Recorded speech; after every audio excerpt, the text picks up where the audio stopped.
আসসালামু আলাইকুম। ভোরের বাংলা নিউজ .com এর পক্ষ থেকে আমি মোহাম্মদ আব্দুল নূর রানা আছি, ফরিদপুর সদর উপজেলা থেকে।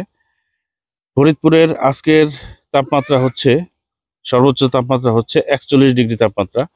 তো এখানে যারা আমাদের খেটে খাওয়া দিনমজুর ভাই আছে, রিক্সা চালক ভাই ব্রাদার যারা আছে এবং সর্বোপরি মানে সাধারণ জনগণ যারা আছে, তাদের এই গরমে তাদের অনুভূতি কেমন এবং তারা কিভাবে স্বাভাবিক জীবন পার করতেছে, তো সেটাই আমরা আমাদের এই প্রতিবেদনে তুলে ধরার চেষ্টা করব। তো নামটা?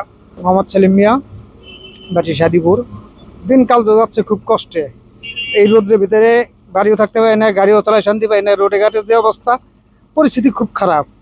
এই যে রোদ্রের ভিতরে দাঁড়াইছে একটা ভাড়া আসায়, কিন্তু কত কষ্ট 10টা টাকা কামাই করতে। বর্তমান যে বড় লোকরা এসির ভিতরে ঘুমায়, তারা আমাদের কষ্ট কি বুঝবে? নদী মানে খুব গরমের অবস্থা খুবই খারাপ, অসহ্য যন্ত্রণা। গরমে ভালো লাগে না, রাত্রে বাইরে থাকতে হয়, ফ্যানে কুলেই না।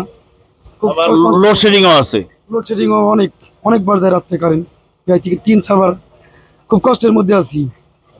মেয়ের সব একটু সহযোগিতা গেলে আমাদের জন্য তো ভালো হয়। শ্রমিক মানুষ যারা আছে, তো তারা তো এই পরিশ্রম তাদের করতেই হয়। একটু বলতে সে বিষয়ে মানে গরম তো অনেক, যাতে আমাদের এই একটু ত্রাণ সামগ্রী ত্রাণ সামগ্রী বা এমনি ব্যবসা বাণিজ্য সহযোগিতা করতো, তাহলে ধরেন আমরা একটু স্বাবলম্বী হয়ে ব্যবসা বাণিজ্য করতে পারতাম।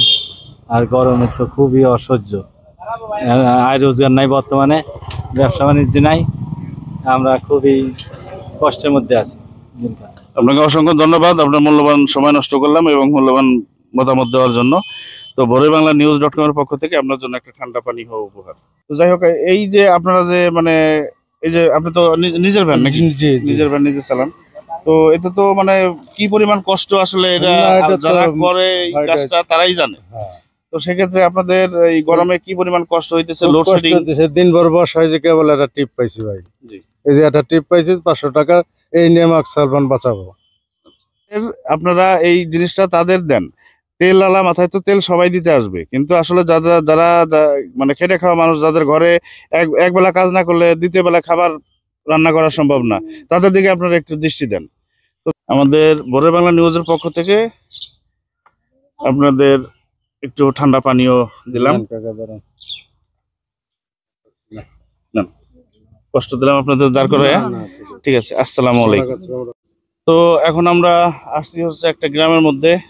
আমার পিছনে দেখতে পাচ্ছেন যে ধান খেতে দু একজন কৃষক আছে, ওনারা খুব রোদের মধ্যে কষ্ট করে কাজ করতেছে। তো চলুন আমরা ওনাদের কাছে যাই এবং ওনাদের মুখ থেকে কিছু কথা শুনি। তো কাজ করতেছি, বুঝছেন? ভিউয়ার্স দেখতে পাচ্ছেন যে 75 বছর বয়স, উনি ঠিকভাবে দাঁড়াতেও পারতেছে না, এই মাজায় বেল লাগানো। দেখেন যে এর পরেও তাদের এই কাজ ছাড়াই, কৃষি নির্ভর তারা, কৃষি কাজ ছাড়া তাদের আর অন্য কোনো ব্যবস্থা নাই। যত গরমই হোক, যত প্রাকৃতিক বিপর্যয় আসুক, তাদের এই কাজ করতেই হবে। তো সেই ক্ষেত্রে এখন কিছু করার নাই, এটা তো আল্লাহ তাআলার একটা প্রাকৃতিক নিয়ম, আল্লাহ তাআলার, এটা তো মানুষের হাতে না। রোজা থাকছি, জি। কাজ করছি, রোজা থাকছে? রোজা থাকছি একবার। মাশাআল্লাহ, মাশাআল্লাহ। আপনাদের এলাকার যে চেয়ারম্যান মেম্বার বা জনপ্রতিনিধি যারা আছে, তাদের কাছে আপনাদের কোনো দাবি আছে কিনা, এমন যে